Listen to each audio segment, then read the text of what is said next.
Bom dia! Estamos a caminho do passeio de hoje. Hoje nós vamos conhecer a cidade de Teotihuacan. É um dos passeios mais esperados. A gente vai fazer isso um pouquinho diferente. A gente geralmente vai sozinho, compra os ingressos, mas dessa vez a gente vai com aqueles grupos. Como tem visita guiada, a gente achou mais interessante para esse passeio fazer esse formato. Então vocês também podem acompanhar.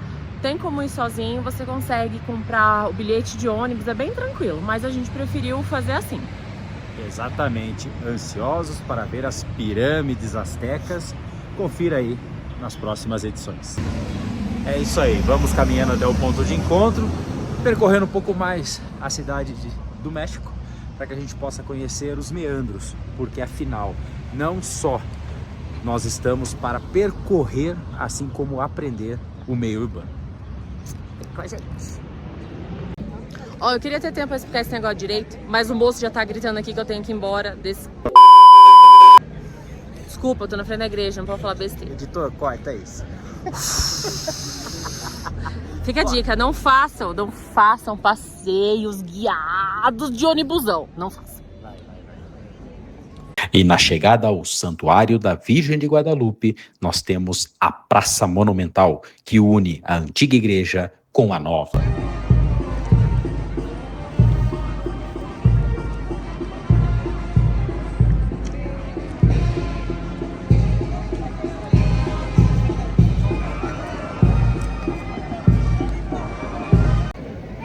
Aqui ao fundo está o Monte de Tepeyac, onde aconteceram as aparições de Nossa Senhora de Guadalupe. Nossa Senhora de Guadalupe, ela aparece para um originário índio asteca que tinha acabado de se converter ao cristianismo. Ou seja, ele vê uma imagem totalmente diferente daquelas imagens que ele estava habituado a ver em cultos religiosos. Quando isso acontece, ela pede para que seja construída uma casa de oração. Mas para que isso acontecesse, precisava pedir para o bispo construir esse espaço. Quando ele foi falar com o bispo, é óbvio que o bispo não acreditou. Então aconteceram outras aparições.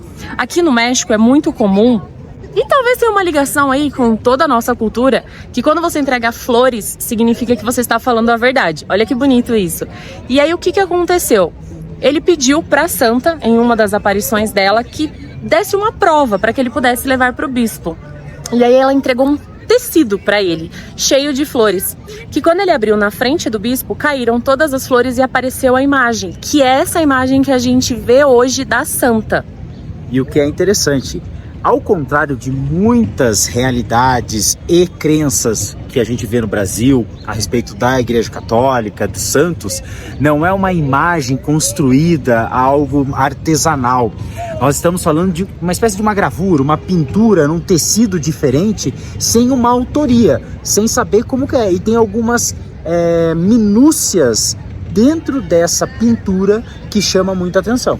Já foram feitos diversos estudos, ninguém consegue entender direito se isso é um tecido com pinceladas, se isso foi gravado, se isso foi queimado, gravurado em cima desse tecido. Então é um dos milagres de fato que a Igreja Católica considera ser verdadeiro.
Aqui, no topo da colina de Tepeyac, foram onde aconteceram as 4 aparições da Virgem de Guadalupe.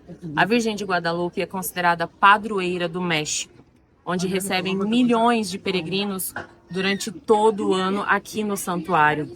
Uma questão muito interessante que faz com que tenha esse poder tão grande de união entre o cristianismo e os povos indígenas originários é que quando a santa apareceu, ela apareceu usando símbolos e falando a língua local, o Nahuatl.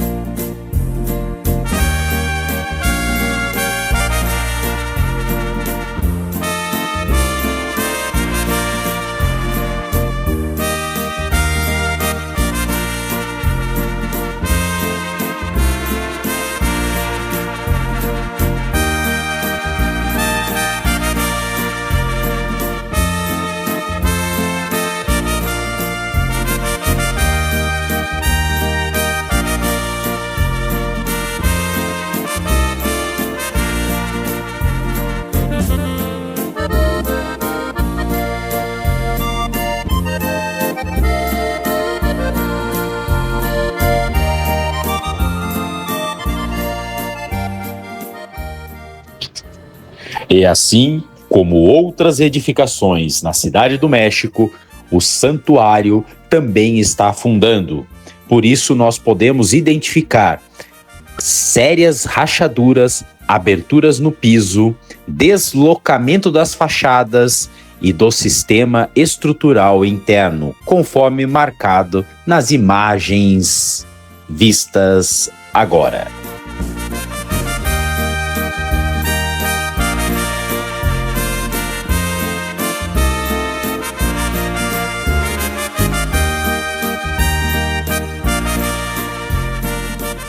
Por fim, o complexo que forma o Santuário da Virgem de Guadalupe não é apenas uma igreja, mas uma série de edificações que contam a história, a devoção e o respeito a uma cultura e religiosidade.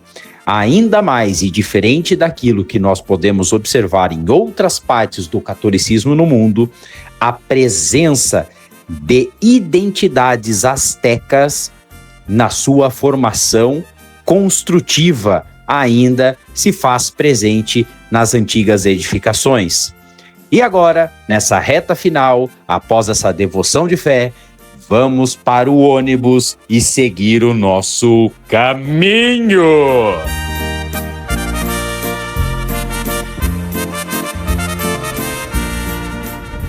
A gente está aqui no ônibus indo para Teotihuacan e a gente saiu agora da Cidade do México. Você começa a ver outros tipos de formações arquitetônicas, habitacionais. Então você começa a ver que tem uma ocupação muito maior dessas áreas montanhosas, porque a formação geológica mesmo dos arredores da Cidade do México faz com que as ocupações precisem ser feitas nessas partes. E acaba assemelhando-se com construções que a gente acaba tendo no Brasil de áreas de ocupação. Então é muito interessante você ver que você sai de áreas que você tem muito mais arborização, grandes vias, para situações diferentes.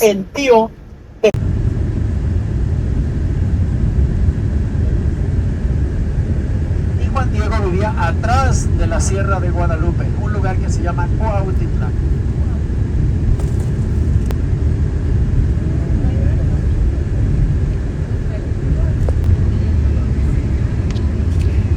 E antes de adentrarmos ao sítio arqueológico de Teotihuacan, nós pararemos num pequeno vilarejo para que possamos ver a produção de tecido vindos de uma planta, o tingimento desses tecidos de maneira artesanal, a produção de bebidas típicas exclusivas do local, inclusive degustação do famoso mezcal mexicano, e produtos feitos de obsidiana.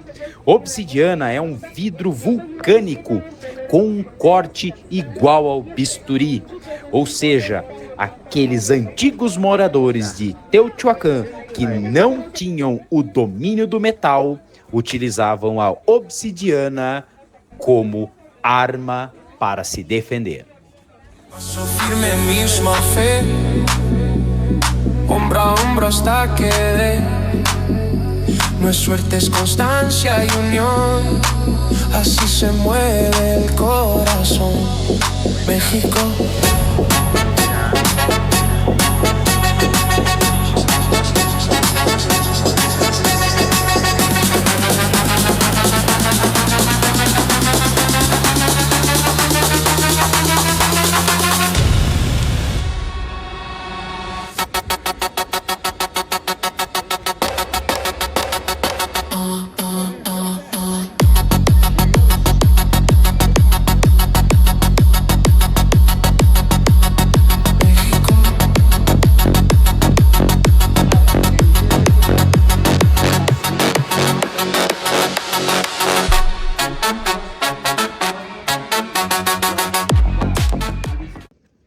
Apesar de famosa pelas suas pirâmides, Teotihuacan era uma cidade.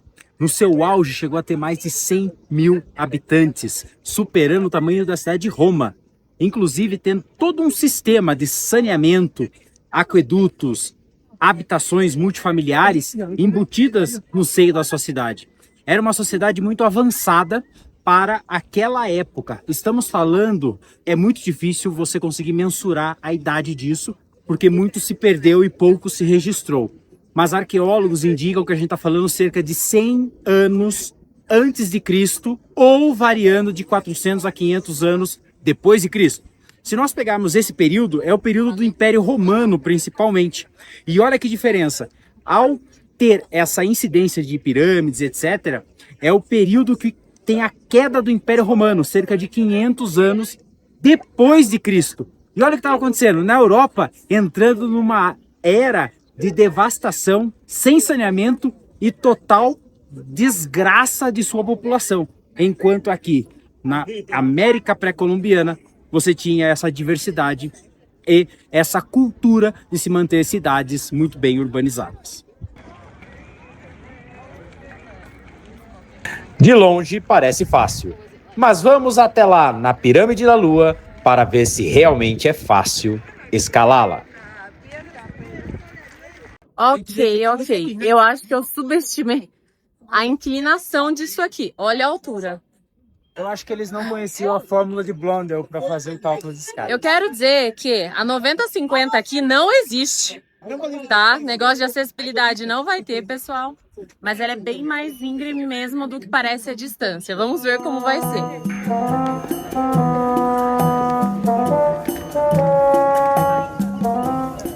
A gente está aqui agora no topo da Pirâmide da Lua. Essa é a única pirâmide que agora pode ser explorada, a gente pode subir. A Pirâmide do Sol, que é a maior, ela tem cerca de 65 metros de altura. Não é mais permitido que você suba as escadarias. Devido à degradação, os usuários não cuidavam direito, então o governo acabou proibindo, tá? Aqui a gente consegue ter uma visão mais ampla de toda a cidade, então como ela era estruturada. Aqui a gente tem a Avenida dos Mortos, para lá a Pirâmide do Sol, perdão. Aqui é da Lua, onde a gente tá. E lá no fundo é o quê? Da Serpente? A Pirâmide da Serpente. A Pirâmide da Serpente também, que a gente trouxe o GPT para ajudar. Então aqui você consegue ter uma visão bem legal, bem ampla de como era. Isso aqui na frente era um grande pátio, porque lá na Pirâmide do Sol a gente tinha sacrifícios, mas sacrifícios humanos. E aqui a gente tinha sacrifícios de animais. Então, como eles acreditavam em diversos deuses, para cada deus eles tinham um tipo de sacrifício diferente. Mas tem uma visão bem ampla. É muito interessante de ver como essa cidade se mescla, de fato, com a paisagem. Ela não compete com a paisagem, ela se mescla. E, não sei se você sabe disso, lindo, mas os meticas encontraram essa cidade, eles não construíram essa cidade. Então, quem realmente fez, talvez nunca saberemos. No hay billetes, pues armamos el puesto. Tacos, elotes, lo que traiga el resto. De sol a sol, no se nos raja el cuero. Porque nacimos pa' luchar, no pa' pedir primero.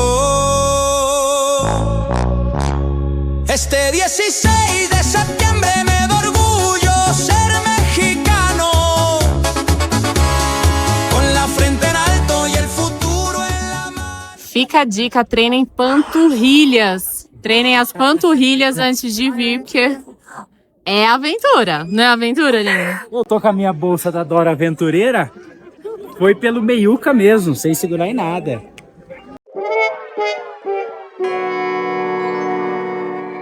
Puro en la mano, en cada rincón. Lá ele! Depois desse bola fora, vamos explorar a parte residencial da cidade, tá ok? No hay billetes, pues armamos el puesto. Tacos, elotes, lo que traiga el resto. De sol a sol, no se nos raja el cuero, porque nacimos pa' luchar, no pa' pedir primero. Este 16 de septiembre me da orgullo ser mexicano, con la frente en alto y el futuro en la mano. En cada rincón del mundo suena nuestro canto. Ó, aqui atrás da gente agora tá a Pirâmide do Sol. A Pirâmide do Sol tem 65 metros de altura e 225 metros de base. Ela é muito grande. Aqui eram feitos os sacrifícios de crianças para o deus Tlaloc, que é o deus da chuva. Inclusive, isso são fatos reais, porque foram encontrados sítios arqueológicos enterrados de crianças aqui. Lembrando que essa pirâmide tem a mesma dimensão de base que a grande pirâmide de Gizé. Futuro en la mano. En cada rincón del mundo suena nuestro canto. E chegou a hora de nos despedirmos de Teotihuacan. Mas antes, uma pausa para um delicioso almoço e uma imersão na cultura asteca. Acompanhem.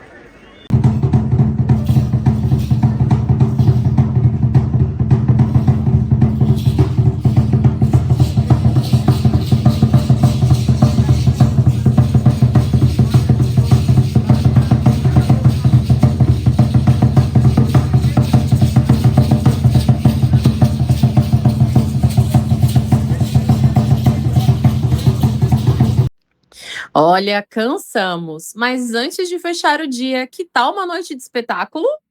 Não é qualquer espetáculo, é um espetáculo bem diferente.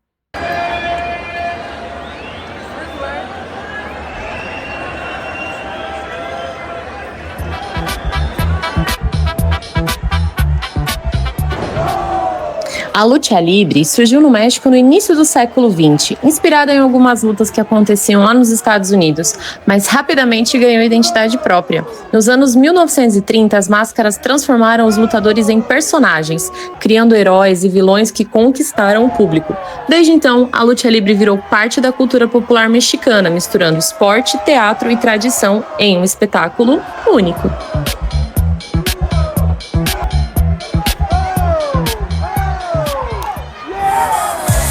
Somos la raza chambeadora, la que madruga, la que le atora, la que resiste, la que trabaja, la que no se raja aunque el mundo nos tacha. ¡Viva México! El mundo es uno sin fronteras, la sangre no distingue banderas. ¡Viva México! Mi voz es fuego, latino unido, jamás me doblego.